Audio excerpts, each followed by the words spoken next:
এই গরমের মধ্যে খাজি কে কে খাইতে পছন্দ করেন কমেন্টস করবেন।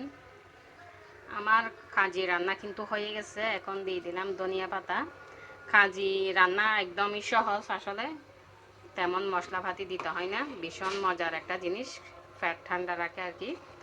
এই যে খাজি, চট্টগ্রামের ভাষায় তো খাজি বলি, আপনারা কি নামে বলেন এই রান্নাটাকে কমেন্টস করবেন।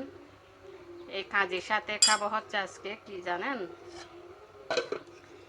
এই পাশে রান্না হচ্ছে বরবটি দিয়ে আলু দিয়ে বাজি।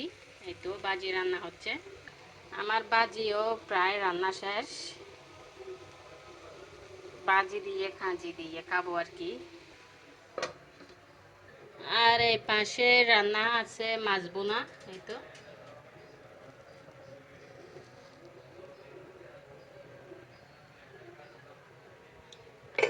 এদিকে কালকের আরও কিছু তরকারি আছে, এটা হচ্ছে আপনার মোসা মানে কলাতুর ভর্তা ছিল, এটা হচ্ছে মাছের ডিম রান্না করছিলাম, এইটাও একটু আছে, আর এটা মনে হয় মুরগি আছে।